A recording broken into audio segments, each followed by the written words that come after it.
Hello, baseball fans. Hope everybody's doing awesome out there, staying safe. Haven't hit like or subscribe? Please do so. Really appreciate your support. Best way you can help me out is by hitting like and subscribe and give away prizes to subscribers just to say thank you for your support. So you're going to get in on that as well.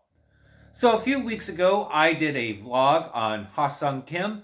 That's right, the super utility player over in San Diego with the Padres, and who the Padres are actively trying to trade. I know there hasn't been a lot of chatter about him, which I find surprisingly, but nonetheless, with the Padres going out and making that absurd signing for Xander Bogaerts, we'll do another vlog about that another day, and with Tatis there, it's kind of made Kim a bench player moving forward, not just for next season, but maybe for the remainder of his contract. And that is a little bit unfortunate because if you dig a little bit deeper into Kim, pardon me, you can see that he's probably going to have another good year.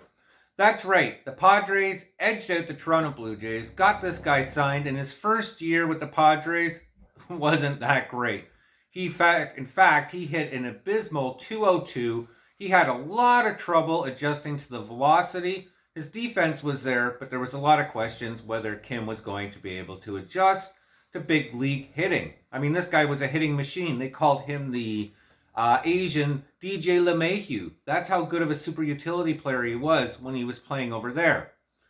Doesn't always translate to success, though, on the MLB level. And usually with these players, it's adjusting to velocity. That's right, pitchers who can pitch in the high 90s, that heat. However, Kim turned it around last year. And with Tatis gone, he was able, injured, not gone, nonetheless, he was able to hit an impressive 5.1 WAR, 252 average, 11 home runs, and played all over the infield. Everything that you want in a super utility player. I'm not saying he's like DJ LeMahieu, but if you got a guy you can slot into third base, second base, shortstop, play any of those positions well, give you a 250 average, 11 home runs, and somebody who's going to improve upon that, that's something to like there. And what's more to like about Ha-Seong Kim is his contract.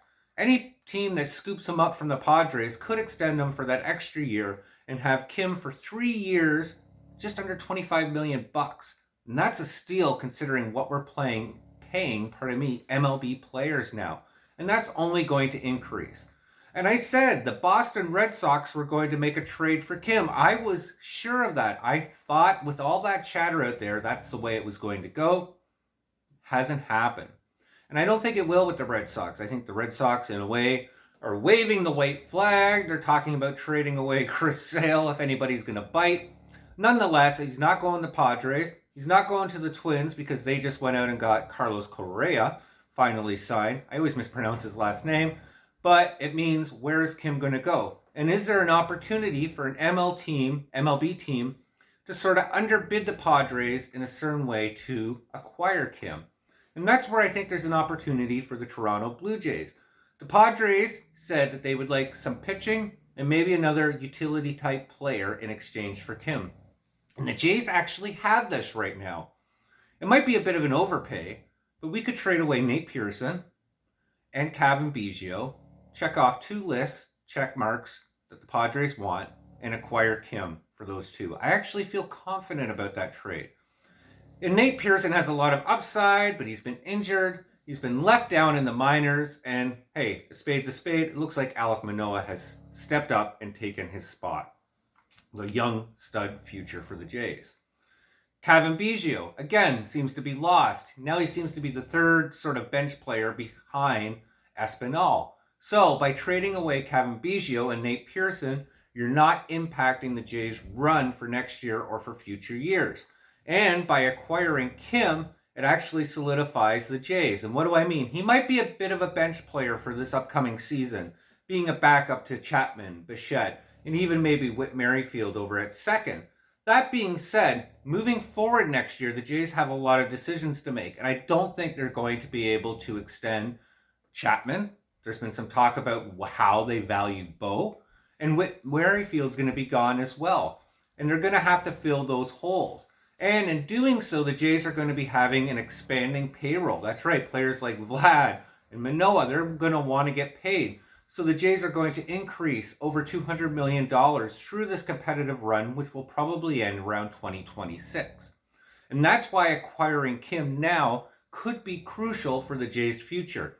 Why? We don't extend Matt Chapman. Now we got Kim for the next 2 years that could go play third. Maybe we do extend Chapman, but we don't extend Whit Merrifield. Boom. Kim can go play second base. $7 million, $8 million a year gives the Jays the wiggle room to get extensions done with Manoah, Vladdy, where they actually have to spend the money. Let me know what you think there. I know it's been kind of a long vlog, but do you see the value in acquiring Kim for the Jays? And do you see that long-term vision that I'm kind of hinting at? Let me know if you think I'm wrong. Always appreciate to hear what you have to say in the comments below. More importantly, I hope everybody stays safe out there, and we'll ramble on soon. Take care, guys.